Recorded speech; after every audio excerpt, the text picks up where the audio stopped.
Selamat sore. Halo Bapak, Ibu, dan saudara-saudari di seluruh Indonesia. Apa kabar hari ini? Awal minggu yang produktif dan bikin semangat kan? Bagaimana akhir pekan kemarin? Semoga sudah menerapkan tips perlindungan keluarga dari Bu Bintang, Menteri Pemberdayaan Perempuan dan Perlindungan Anak.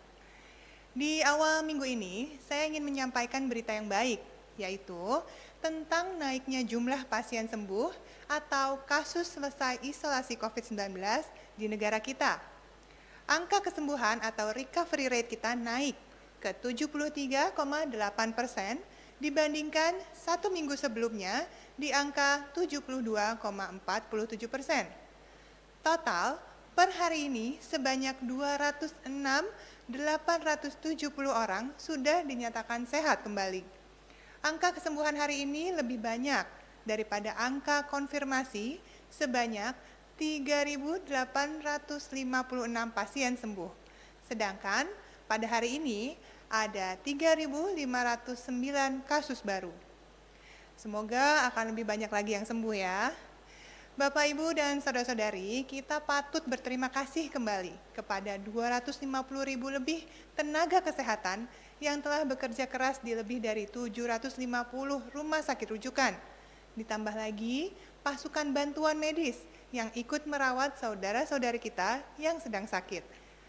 Ada lebih dari 16.000 relawan yang ikut program Kementerian Kesehatan dalam penanganan COVID-19. Maka dari itu, mari kita dukung agar pasien tidak bertambah dan kasus tidak naik, sehingga kolega-kolega saya juga bisa fokus menangani pasien. Bapak, Ibu, saudara-saudari, apa sih syarat-syarat sembuh atau dinyatakan selesai isolasi? Ini syaratnya menurut Pedoman Pencegahan dan Pengendalian COVID-19 Kementerian Kesehatan edisi terbaru.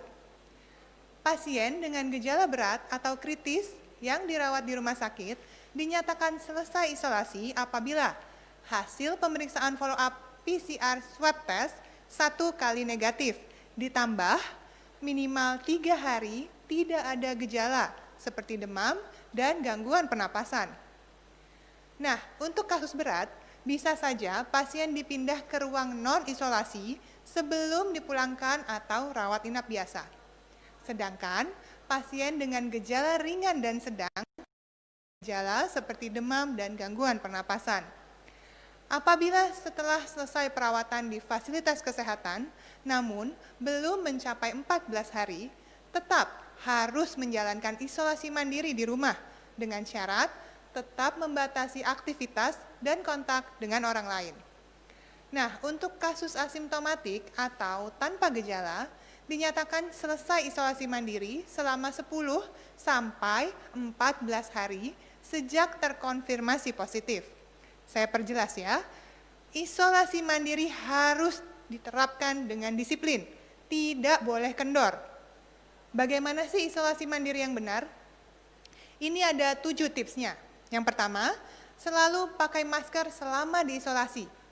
Cuci sendiri masker kain yang dipakai. Dan apabila menggunakan masker sekali pakai, buang ke tempat sampah dengan membungkusnya terlebih dahulu.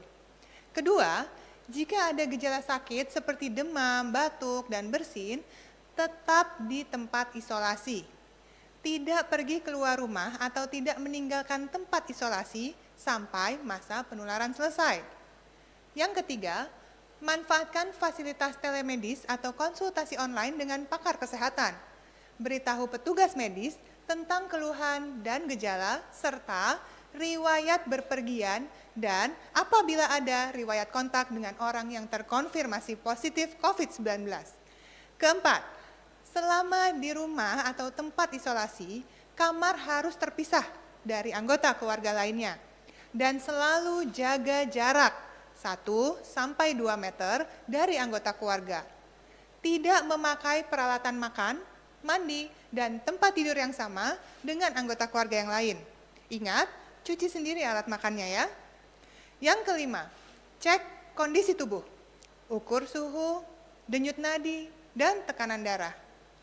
Atur jam keluar ruang terbuka dan berjemur di bawah sinar matahari setiap paginya kurang lebih 15 sampai 30 menit. Keenam, terapkan perilaku hidup bersih dan sehat.